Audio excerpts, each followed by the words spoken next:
वृद्ध महिला अपनी बेटी से हुई परेशान। बेटी को समझदार समझ पिता की मृत्यु के बाद सभी प्रत्यक्ष संपत्ति का जिम्मेदार बनाया गया, लेकिन इलाज और जरूरत पड़ने पर रुपए मांगे तो उसका लालची चेहरा सामने आया। फिर हमने जानकारी निकाली तो कई घोटाले सामने आए, जिसको लेकर सभी न्याय कार्यालय में शिकायत की गई। इस बीच कलेक्टर से मध्यस्थता हुई, जहां सभी की सहमति से बंटवारा हुआ, लेकिन बेटी की नीयत में खोट था। उसने आदेशों को भी नहीं माना और अब तलक मकान नामिल नहीं किया और जांच के दौरान भी कहीं चुके हुई है। हम सभी जांचों को रीओपन करना चाहते हैं। मेरून खान मेरी लड़की है और मैं उससे 4 साल से पैसा के हिसाब किताब भी मांग रही, तो वो बोले मैं दे दूंगी बोले। और फिर मुझे जरूरत पड़ी, मेरे घुटनों में दर्द था, प्राइवेट अस्पताल में जा रही हूँ, तो वो वहाँ के जो को 3.5 लाख रुपए लिखे। अब मेरे पास पैसे नहीं, मांग रहे कि बेटा मैं अस्पताल में जा रही, दिखाना है, मुझे दिखाना है।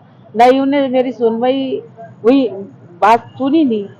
और मकान भी बोल रही कि कब तक मैं तेरे भरोसे, कब तक मेरे जीता जी मकान भी दे दे और पैसा भी दे दे, और यही बंटवारा हो जाएगा। तो नहीं माना तो मैं थाने में गई, थाने वालों ने मेरी रिपोर्ट नहीं लिखी, फिर यहाँ जन सुनवाई में आना पड़ा। अभी अब क्या शासन प्रशासन से क्या उम्मीद रखते हैं, क्या चाहते हैं? लेना चाहते हैं, हम इज्जत से लेना चाहते हैं, कोई लेना बोल रहे लेना चाहते हैं, हम ये चाहते हैं, लेना चाहते हैं, हम ये चाहते हैं बैंक जो हमारे अब्बा का जो बैंक स्टेटमेंट बता रहा है 80 लाख रुपए, जिसको लेके हम मध्यवस्थता केंद्र गए थे, जिसमें अन्यायपूर्वक हमें सिर्फ 34 लाख रुपए मिला है।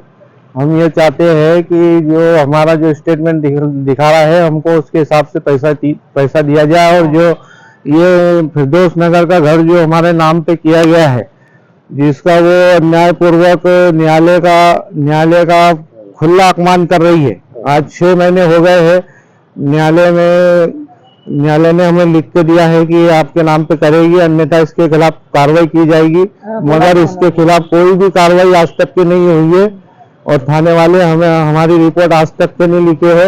ये देखिए उसके नाम पे कितने सारे आवेदन दिए गए हैं, मगर उस पर कोई कार्रवाई नहीं होती है। सिर्फ वो बयान लिख लेते हैं और बयान लिख के चुपचाप बैठ जाते हैं।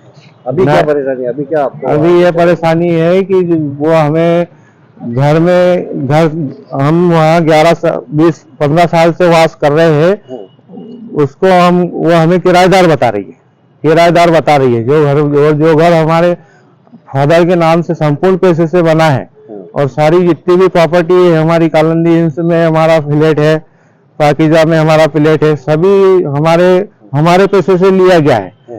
वहाँ पे जो जांच हुई है मध्यवस्था केंद्र में, उसमें मेरून खान का किसी भी प्रकार का कोई स्टेटमेंट नहीं निकाला, और वो जो बोलती गई वो उसके खिलाफ वो सब कुछ मान लिया गया।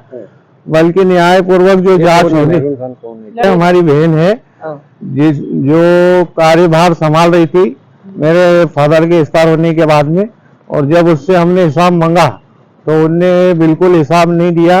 तो मजबूरी में हमको थाने जाना पड़ा, जहाँ थाने से हमारी सुनी नहीं गई, और आज तक अभी तक ही नहीं हमारी सुनी जा रही है। जिसको लेकर हम मध्यवस्था केंद्र गए, मध्यवस्था केंद्र में जांच अधिकारी G12 में जो बैठते हैं, जिनने हमें ये न्याय दिया, मगर वो अन्यायपूर्वक न्याय है, जिसमें उसका स्टेटमेंट निकलना था, जो कि बिल्कुल भी नहीं निकाला। कोई स्टेटमेंट उसका नहीं निकाला। उनने बताया पहले 60 लाख, उनने बताया पहले 55 लाख। अब आप शासन प्रशासन से क्या उम्मीद? हम शासन प्रशासन से ये उम्मीद रखते हैं कि हमारे को हमारे स्टेटमेंट अनुसार हमारे फादर का पैसा मिले, और जो भी हमारी प्रॉपर्टी है वो सभी हमको न्यायपूर्वक हमारे को दिया जाए।